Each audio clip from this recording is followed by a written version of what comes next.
Bonjour et bienvenue à cette nouvelle diffusion d'un webinaire sur la plateforme autosphère.ca. Aujourd'hui, un grand sujet d'intérêt, les ressources humaines. Pour en parler d'une façon très concrète pour nos entrepreneurs du domaine automobile, on a invité la spécialiste Sonia Mangliard. Sonia, bonjour. Bonjour. Bienvenue sur notre plateau. Ça me fait plaisir. Comme je disais en introduction, le sujet des ressources humaines pour des entreprises dans le domaine automobile, ça peut être un sujet rébarbatif. On est ici pour les accompagner avec des trucs et des idées. La première chose dont on aimerait parler, c'est la question du recrutement. C'est d'ailleurs le thème principal de notre webinaire aujourd'hui. Quelles sont les préparations à faire? Qu'est-ce qu'on devrait considérer avec un plan de recrutement? D'accord. Bien, la clé du succès en recrutement, c'est la préparation. Donc, de bien connaître le profil de compétences qu'on recherche. Donc, non seulement recruter pour recruter, mais qu'est-ce qu'on cherche vraiment comme compétences clés, puis s'assurer, dans un premier temps, de bien comprendre nos stratégies d'entreprise. Oui. Donc, mais ça, c'est intéressant parce que beaucoup, présentement, dans l'industrie automobile, il y a beaucoup de fusions, d'acquisitions. Et on réagit, la question des ressources humaines se présente souvent en période de crise, par manque de prévision. Je pense que ce que tu dis est très important à souligner, d'avoir une préparation, de savoir où est-ce qu'on veut aller avec notre entreprise. Parle-moi un peu des objectifs, de recruter selon les objectifs. Ça vient compléter un peu ce dont on parle. Bien, en fait, les objectifs d'affaires, est-ce que votre entreprise, votre atelier mécanique ou votre concession automobile, c'est en fait basé sur une stratégie de volume? Est-ce que c'est une stratégie d'innovation? Exemple, des autos électriques. Volume, ça serait des véhicules de masse pour l'ensemble de la population. Si votre stratégie, c'est sur l'innovation électrique, bien là, votre profil de compétences de vos travailleurs va être différent. Votre stratégie d'affaires est peut-être basée sur de la qualité, c'est-à-dire sur des autos luxueuses. Donc, vous n'allez pas nécessairement recruter le même type de candidat. Si on prend l'exemple d'un représentant aux ventes, bien, son profil va être différent. Oui. Donc, la clé de la préparation, c'est identifier tes stratégies d'affaires et ton profil de compétences pour ensuite élaborer tes questions d'entrevue. Oui. C'est d'autant plus important qu'on est dans un contexte de rareté de la main-d'œuvre. Donc, on peut avoir des ambitions de développement d'entreprise en ajoutant des nouveaux services, mais si on ne prévoit pas la main-d'œuvre pour appuyer ces développements-là, malheureusement, ils ne pourront pas se réaliser. Tu nous amenais d'une façon élégante vers la question des entrevues. Ça aussi, je pense que nos auditeurs seraient intéressés de savoir quels sont les trucs que tu donnes au niveau de la préparation et du déroulement d'une entrevue pour l'embauche d'un candidat potentiel. Bien, au niveau des entrevues, dans les bonnes pratiques, on va évidemment, après l'affichage, sélectionner les candidats qui répondent le plus à nos besoins et une fois qu'on a fait le tri, on va faire des entretiens ou des entrevues téléphoniques. Oui. Je vais vous expliquer la différence plus tard. Bien, on fait l'entrevue téléphonique où on a une grille d'évaluation. Donc, c'est en quelques minutes poser des questions au candidat pour s'assurer qu'il va répondre, mais pour détendre l'atmosphère, les premières secondes, on va parler du poste pour s'assurer que le candidat a un attrait, toujours un attrait pour ce poste-là. Oui. Donc, il y a l'entrevue téléphonique et ensuite, il y a l'entrevue en face à face. Là encore, l'importance d'avoir une grille d'entrevue standardisée pour éviter d'avoir l'effet d'aura. Il y a des gens avec qui on a vraiment un contact instantané, plaisant, puis avec d'autres candidats, il faut apprendre à les connaître. Donc, pour éviter des biais, bien, on va avoir un guide d'entrevue structuré qui nous évite de parler de la pluie puis du beau temps, puis pas focaliser sur nos objectifs. Ce qui peut être un document de référence aussi quand dans un contexte où on a plusieurs candidats. Donc, on a vu 20 candidats, et là, tu dis, oui, il y en a 4 qu'on a beaucoup aimés, mais comment les départager? Bien, d'avoir un guide clair nous permet de dire, bien, écoute, on l'a bien aimé, mais malheureusement, il ne répondait pas aux 3 facteurs les plus importants dont on a besoin. On a parlé en pré-entrevue avant de faire lors de la préparation du webinaire, tu ne parles pas d'une entrevue quand tu invites les gens à rencontrer l'équipe. C'est quoi ta formule que tu utilisais? Bien, moi, la formule que j'utilise, c'est un entretien. OK. Donc, en fait, je veux apprendre à te connaître comme candidat. Donc, au lieu d'avoir j'ai quand même mes questions d'entrevue, mais je veux que ça fasse une formule d'entretien, de discussion. Donc, j'apprends à te connaître comme candidat et tu apprends à me connaître comme représentant de l'entreprise. Oui. Donc, c'est un entretien, c'est un échange. OK. Fait que c'est pas juste de prendre du candidat, mais c'est aussi de partager avec lui de l'information, qu'il comprenne aussi quelle est la nature du poste Oui. Et ses attentes et ses aspirations pour pouvoir ensuite déterminer est-ce que c'est vraiment la personne qui nous convient. Bien, je t'arrête là où, en fait, pour réenchérir, c'est aussi m'assurer que ce candidat, même s'il répond à nos critères, est-ce qu'il va être heureux? Parce qu'un des principes en ressources humaines, les études démontrent que si tu es heureux dans ton environnement de travail, tu risques de performer encore mieux. Donc, c'est ce partage-là qu'on veut entre l'employeur et le candidat. Oui. Il y a un tabou, j'aimerais qu'on démystifie. C'est la question de parler de salaire lors de la rencontre. Qu'est-ce qu'il y en est? Comment tu vois ça? À quel moment est-ce qu'on devrait parler salaire? OK. Certaines entreprises, on appelle ça dans le jargon ressources humaines, sont rendues à une certaine maturité organisationnelle. Ces entreprises-là, en fait, ont déjà des grilles salariales où on sait l'argent qui va être dépensé en salaire pour un poste d'entrée intermédiaire, avancé ou senior. Donc, idéalement, vous devriez vous faire conseiller comme entrepreneurs par des CRHA, des conseillers en ressources humaines agréés, qui vont vous aider à bâtir votre structure salariale. Donc, pour revenir à ta question initiale, bien, en fait, je peux avoir le meilleur candidat, mais si ses attentes salariales dépassent mes capacités financières, bien, en fait, on n'ira pas plus loin dans le processus. Donc, rapidement dans le processus, faire preuve de transparence, puis dire au candidat, je vous appelle pour un poste de mécanicien. Chez nous, la grille salariale, selon vos qualifications, votre scolarité, votre expérience, le salaire pourrait varier entre salaire X à tel. Oui. Est-ce que vous êtes confortable avec cette grille-là?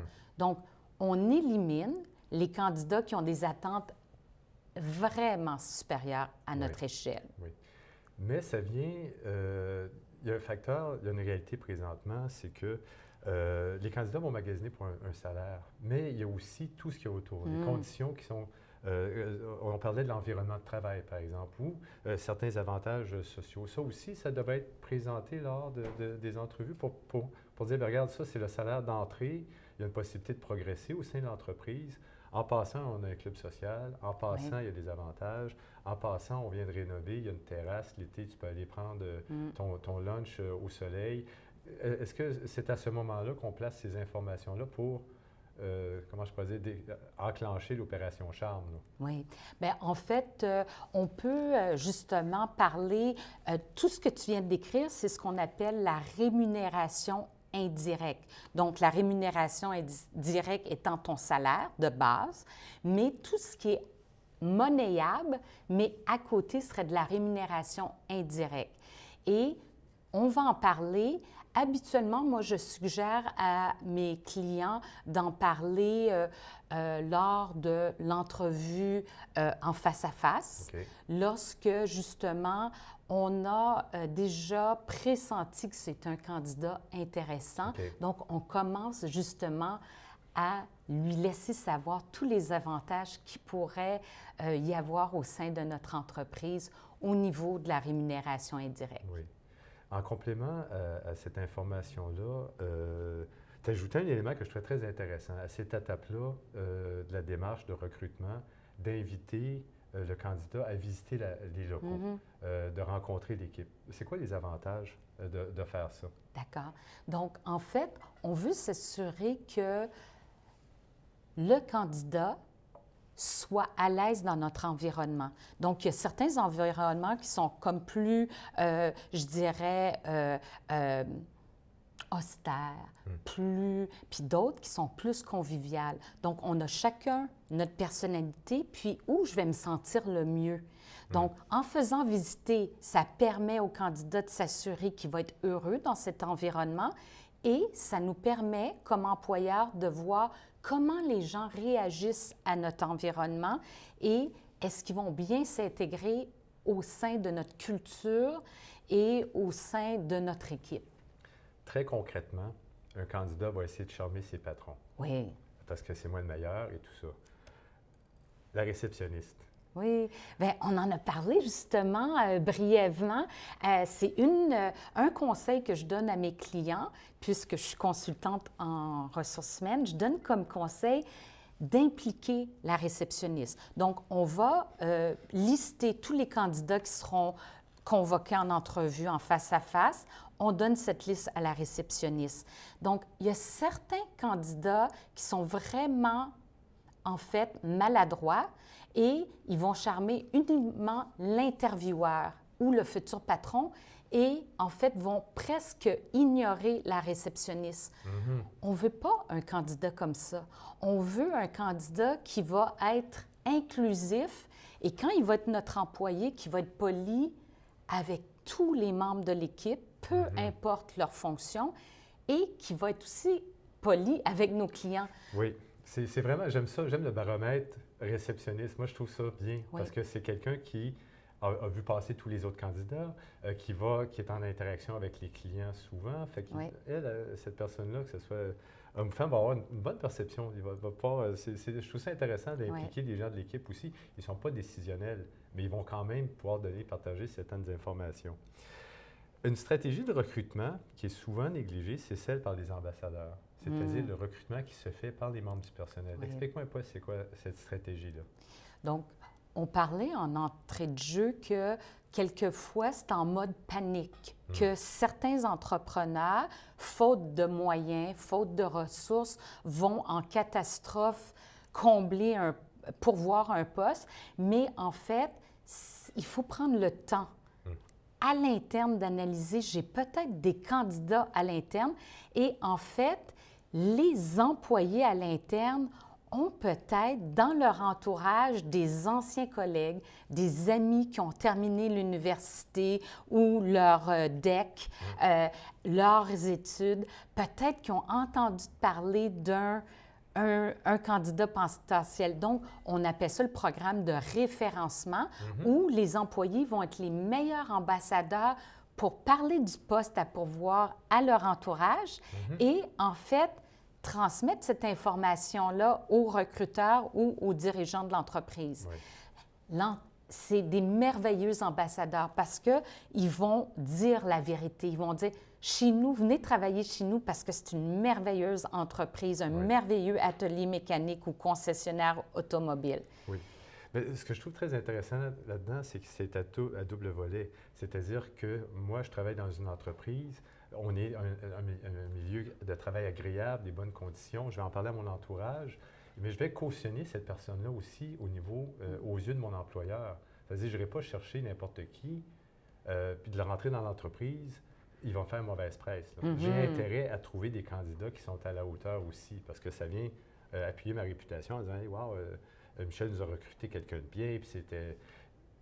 Je m'interromps moi-même pour te dire, tu m'as mentionné aussi que tu peux même faire un bonus. Mettons, si tu dis, regarde, on a une mission, on a des gens à trouver, si vous nous aidez à trouver, il y aura une bonification d'une forme à l'autre. Donc, on sait que ça coûte cher à une entreprise, justement, de recruter. Donc, en fait, il serait plus économique de mettre en place un programme de référencement où on pourrait offrir à nos employés, qui sont des merveilleux ambassadeurs, une récompense. Cette récompense pourrait être financière, donc une somme d'argent, ou ça pourrait être un geste de gratitude, inviter au restaurant, en fait, peu importe. Soyez vigilants comme entrepreneur. En fait, si c'est une somme d'argent, cette somme va être imposable sur le talon de paie de vos employés, mais c'est une gratification, un geste de remerciement. Mais je trouve ça bien parce qu'il y a un effet d'émulation aussi. Le patron m'a invité au restaurant parce que j'ai trouvé un candidat. Oui. Quand il y aura une autre ouverture de poste, les autres vont dire, bien, moi aussi, je vais faire un effort pour essayer de trouver quelqu'un. Recrutement à l'intérieur avec nos ambassadeurs, c'est une chose. Sinon, bon, ben, il y a des affichages. Il y a plusieurs stratégies. Il y a la plateforme AutoJob là, qui est commanditaire là, justement du webinaire que nous faisons aujourd'hui. Mais il y a d'autres stratégies aussi. Tu mentionnais là, Bien, en fait, dans les stratégies, on peut avoir des stratégies visuelles, c'est-à-dire mettre une belle bannière qu'on recrute. Donc, comme entrepreneur, pour votre atelier mécanique ou votre concessionnaire automobile, stratégie de banderole.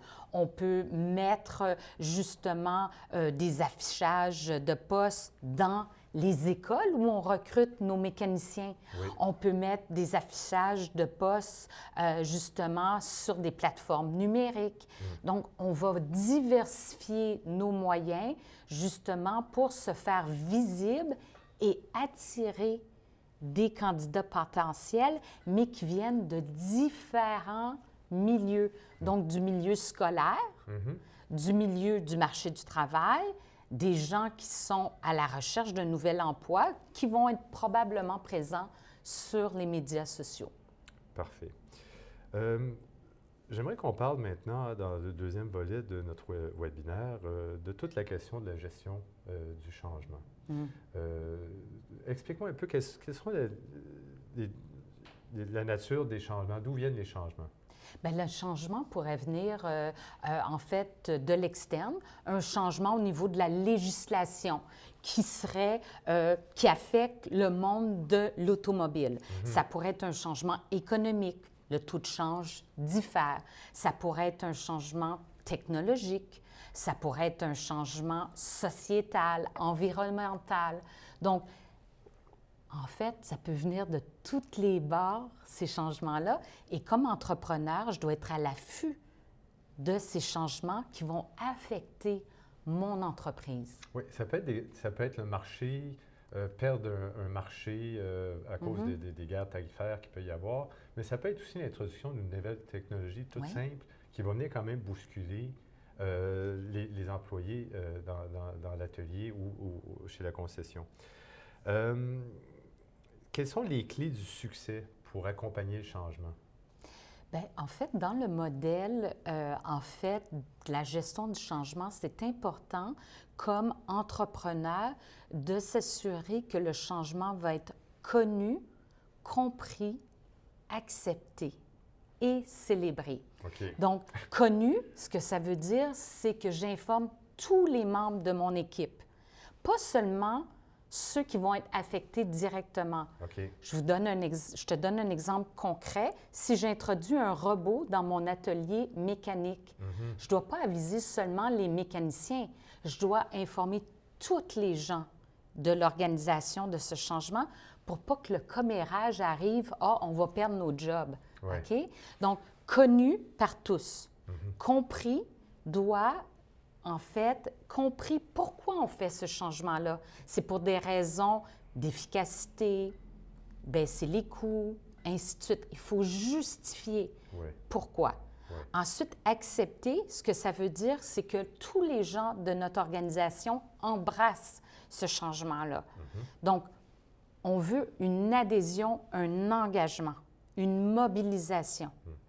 Et en dernier lieu, on est vraiment bon en ressources humaines pour ça, c'est aussi de célébrer le changement.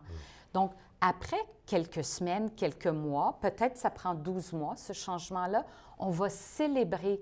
Donc, ça n'a pas besoin d'être un gros événement, mais juste de souligner, peut-être avec un 5 à 7, remercier les employés parce qu'ils se sont mobilisés, se sont engagés, et ensuite, preuve à l'appui, dire ça a fonctionné notre changement, notre taux, on a plus de clients, on a plus de revenus, et célébrer avec notre équipe.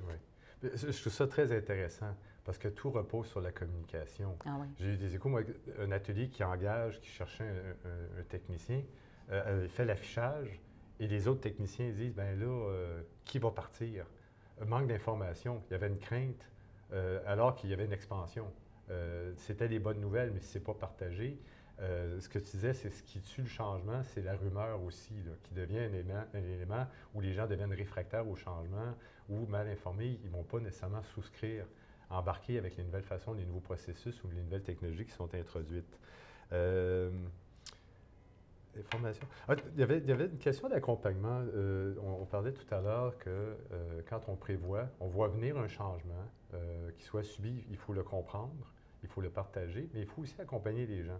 Oui. Au niveau de la formation, par exemple, avec les nouveaux équipements, il y a une importance aussi pour qu'ils puissent les approprier. Oui. Tu sais, quand je te parlais du principe, c'est connu, compris, accepté, dans le compris, on doit l'expliquer, mais dans l'accompagnement, il faut faire de la formation pour que les gens expérimentent, justement. On prend un exemple concret. Si j'ai un robot dans mon atelier mécanique, bien, en fait, c'est pas assez juste de dire, il y a un nouveau robot qui rentre, vous avez compris le principe. Mais non, il faut que les gens y touchent, il faut qu'ils s'approprient ce changement-là. Donc, la formation, c'est aussi un élément clé. La communication, la formation. Et comme chef d'entreprise, bien moi, je suis excitée puis je sais où je m'en vais. Oui. Mais il faut donner un certain laps de temps aux employés pour s'approprier ce changement. Oui. Il y a beaucoup d'ateliers dans l'après-marché qui se diversifient. Je trouve ça intéressant parce qu'ils ajoutent des services. Moi, la manière que je le vois, le scénario que je le vois, c'est qu'il y a un entrepreneur qui décide d'ajouter vitre d'auto à son atelier de carrosserie. Voici ce qu'on veut faire. On veut développer notre entreprise dans cette direction-là parce que notre objectif, c'est d'augmenter notre chiffre d'affaires de temps. Voici la formation, voici les nouveaux équipements qui vont venir, voici qui sera responsable. Tu me disais que c'était important d'avoir un leader du changement, de dire, moi, je prends la responsabilité de vous accompagner dans ce processus-là. Oui. Et voici le résultat qu'on vise. Oui. Et quand, comme tu l'expliquais tout à l'heure, après une période de temps, si tu atteins tes objectifs, c'est de dire, regardez, on voulait augmenter de 10 de notre chiffre d'affaires en 24 mois. On a eu 20 d'augmentation. Yes, ils peuvent, tu disais, l'importance de mesurer aussi oui. l'objectif du changement pour que les gens se sentent aussi partie du succès, de dire, wow, c'est grâce à nous. Oui, c'était difficile, mais on a eu l'aide, on s'est adapté et voici le résultat. Et de célébrer cette réussite-là. Oui. Donc, c'est de mesurer l'écart aussi quantitatif. Donc, avec des chiffres à l'appui, des statistiques, de mesurer la progression et l'écart. Et on vous souhaite à tous les auditeurs que justement cet écart-là soit positif parce que ça va générer plus de revenus, plus de clients. Oui. On finit sur une touche positive et c'est ce qu'on veut en ressources humaines. Il y a deux grandes conclusions que j'aimerais tirer de la discussion que nous avons. C'est d'avoir un plan d'affaires et de l'arrimer à un plan RH. Oui. De voir où on veut aller avec l'entreprise. Oui. Et l'autre élément, je pense, qui est primordial, autant au niveau du recrutement, d'informer les gens où est-ce qu'on s'en va, que de la gestion du changement, c'est la communication et l'accompagnement. Je pense que si ces deux aspects que nos auditeurs doivent retenir, c'est ces deux aspects-là, de prévoir et ensuite de communiquer, peu importe l'enjeu, pour que l'équipe se rallie à la direction pour faire avancer l'entreprise. Tout à fait. Des gens vont poser des questions. Les ressources humaines, comme je te disais, c'est pas nécessairement, c'est pas tous nos ateliers, nos concessions qui ont des départements de ressources humaines ont peut-être besoin de certaines ressources. Tu disais que l'ordre professionnel avait... Oui. Donc, en fait, les spécialistes de ressources humaines qui ont une formation justement dans le domaine, qui ont réussi l'examen d'entrée, qui continuent à parfaire, sont appelés des CRHA, donc des conseillers en ressources humaines agréés. Et notre ordre professionnel offre des formations, en fait, il y a des capsules vidéo que vous pouvez aller voir sur le site okay. Okay. Des CRHA. Fait qu'il y a des ressources accessibles là, Oui, pour tout aller à chercher fait. de l'information. Il y a aussi évidemment là, la plateforme là, AutoJobs, spécialisée dans le domaine automobile, comme le nom l'indique, qui peut donner des conseils à nos auditeurs pour tous leurs enjeux de ressources humaines. Sur ce, merci énormément de ton temps, Sonia, de tes informations. Je suis convaincu qu'il y a des éléments là-dedans qui vont être utiles autant au niveau des techniques d'entrevue que de la planification plus large du développement des entreprises pour les gens qui nous ont écoutés. Je te Bien, remercie. le plaisir a été pour moi. Bien, merci beaucoup. Merci.